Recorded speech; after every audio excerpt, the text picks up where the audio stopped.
নমস্কার সবাইকে, আমি অর্পিতা। আপনাদের সবাইকে ওয়েলকাম জানাই আমার আরেকটি নতুন ভিডিওতে। আজকে হচ্ছে কালী পুজো, আর আজকেই সব জায়গাতে ঠাকুর যাওয়া শুরু হয়ে গিয়েছে। এটা ছিল আমার বাড়ির সামনেই একটা মণ্ডপে, ওখানে বাচ্চারা মিলে পুজো করছে। আজকে আমি পুজোয় বসবো বলে মায়ের এই নতুন শাড়িটাকে আমি পরেছিলাম। তো এই শাড়িটা একদমই নতুন ছিল, মা এখনও অবধি একবারও পরেনি। তো আমি এটাকে প্রথম পরলাম। ঠাকুরের পুজোর জন্য আমি একটু রেডি হয়ে নিয়েছি।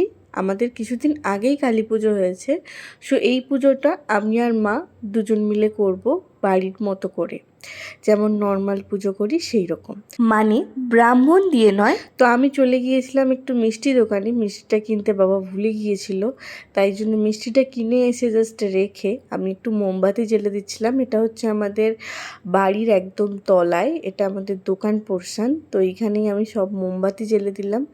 তারপর আমি চলে গেছিলাম ঠাকুর ঘরে গিয়ে দেখছি যে আমার মা অলরেডি একে একে সব ভোগগুলো করে ফেলেছিল, সেগুলো ঠাকুর ঘরে নিয়ে আসছে। আর এদিকে আমি ঠাকুরের জন্য ফল কাটার জন্য বসে পড়েছিলাম।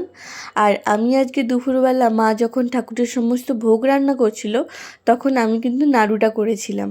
বাদ বাকি ঠাকুরের পায়েস, ঠাকুরের লুচি, মালপোয়া, নাড়ু, আরও ডাল, এই সমস্ত কিছু কিন্তু মাই করেছে, শুধু আমি নাড়ুটা করেছিলাম।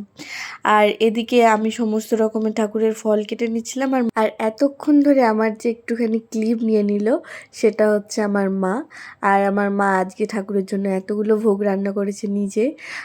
প্রত্যেক বছর বাড়ির এই পুজোটা মাই করে, কিন্তু মা এতগুলো ভোগ রান্না করার পর মা আবার স্নান করবে, রেডি হবে, তারপরে এসে ঠাকুরের পুজো করবে। তাই জন্য মা বললো অনেকটা দেরি হয়ে যাবে, তুই যখন রেডি আছিস, নতুন ধোয়া জামা কাপড় আছে, তো তুই করে দে একটু পুজোটা।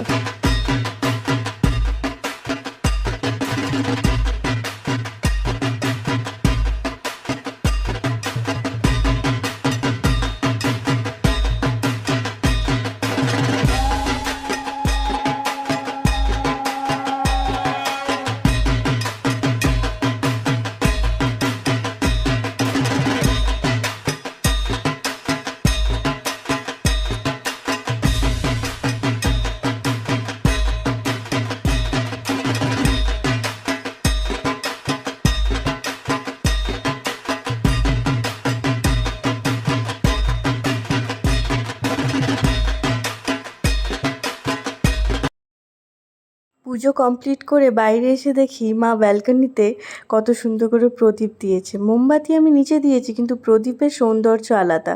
তারপরে রাত্রেবেলা ঠাকুরের প্রসাদ খেয়ে যথারীতি ঘুমিয়ে পড়েছিলাম।